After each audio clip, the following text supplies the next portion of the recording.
Hello guys, তোমরা সবাই কেমন আছো? তোমরা সব কেমন আছো? আজকে গিয়েছিলাম শিব মন্দির ও হনুমান মন্দিরে পুজো দিতে। তো সেখানে গিয়ে কি করলাম না করলাম এই ভিডিওর মাধ্যমে শেয়ার করব। তো ভিডিওটা শুরু থেকে শেষ অবধি দেখতে থাকো, আশা করি তোমাদের ভালো লাগবে। Hi everyone, welcome back to my YouTube channel. তো তোমরা সবাই কেমন আছো? আশা করছি সবাই ভালো আছো। আমি আবারও নিয়ে চলে এসেছি একটি ব্লগ। তোমরা তো বুঝেই গেছো আজকে আমি কোথায় যাব। আজকে আমি পুজো দিতে যাব। আর আমাদের শিব মন্দিরের ভিতরেই আছে অনেক রকম ঠাকুর, মানে যত রকমের ঠাকুর হয় সব ঠাকুরই শিব মন্দিরের ভেতর আছে। হনুমান মন্দিরটা ওখানেই ছিল, আমরা ওখানেই পুজো দিয়ে দিয়েছি।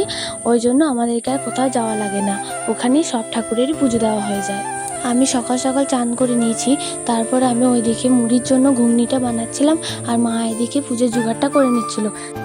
তারপর বাড়ির পুজোটা করে নেওয়ার পরে মা আর আমি মিলে চলে গেলাম শিব মন্দিরে পুজো দিতে। আজকে আমি করেছিলাম মঙ্গলবার। আজকে আমি সারাদিন লক্ষ্মী খাবো না, মানে ভাত মুড়ি খাবো না, অন্যান্য জিনিস খাবো, যেমন লুচি, সুজি, রুটি, পরোটা, এগুলোই খাবো। আমরা পুজো দিতে চলে এসেছি, কিন্তু ঠাকুরমশাই এখনও আসেনি। সেই জন্য মা আর আমি আরও অনেকজনই আছে এখানে, সবাই মিলে বসে আছি। আর আমাদের শিব মন্দিরে এতটাই হাওয়া দেয় যে গরম করলেও গরম লাগে না, এতটাই হাওয়া দেয়। প্রচণ্ড ঠান্ডা ওখানে, বসে থাকতে ভালো লাগছিল, কিন্তু দেরি হয়ে যাচ্ছিল। বাড়িতে এসে আবার রান্না বান্না আছে। তারপর কিছুক্ষণ বসে থাকার পর ঠাকুরমশাই চলে এলো, তো পুজোও শুরু করে দিল।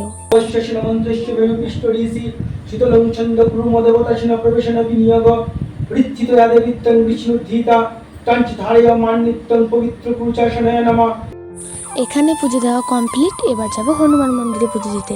তো হনুমান মন্দিরটা বললাম তো এখানেই, যখন পুজোটা দেবো তখন দেখতে পাবে। তারপরে সব ঠাকুরতলায় সিঁদুর দিয়ে এলাম আমি আর কিরণ মিলে গেছিলাম। তো কিরণকে কি তোমরা চেনো কেউ? আর যদি না চিনে থাকো এই ভিডিওতেই ওকে দেখিয়ে দেবো, তোমরা দেখে নিও।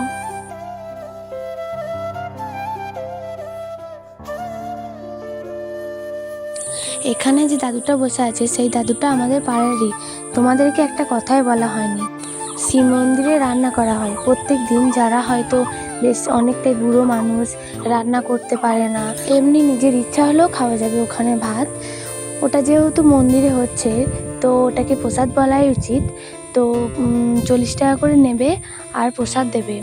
তো সবাই গিয়ে ওখানে খেয়ে আসতে পারে। আমরাও ভাবছি কিছুদিন পর যাব, ওখানে গিয়ে খেয়ে আসবো।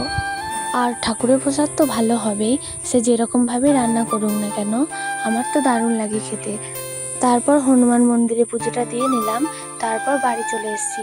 তো দেখো রাস্তায় আস্তে আস্তে আমার কি অবস্থাটা হয়েছে, এত গরম যে গোটা মুখটা ঘেমে একদম যা হয়েছে। তার উপর আবার সিঁদুরের টিপটা কপালে দেওয়া আছে, গরমে সব ঘেটে গেছে। আমি এখন খেয়ে নিচ্ছি এক বাটি ঘুগনি। তো এটাই আমি সকালে বানিয়ে রেখে গিয়েছিলাম, তো ওটাই এখন এসে খেয়ে নিচ্ছি। তারপরে খেয়েছিলাম দুপুরবেলা এখানে হচ্ছে ডালিয়া খেয়েছিলাম।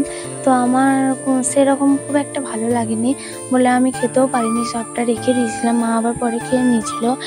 তো উপোস করে থাকলে আমার উপোস করে থাকতেই ভালো লাগে, কিছু খেতেই ভালো লাগে না।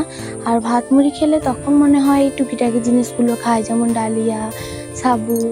তো আজকের এই ভিডিওটা এই পর্যন্ত। সবাই ভালো থাকবে, টাটা। আবার দেখা হবে অন্য কোনো ভিডিও।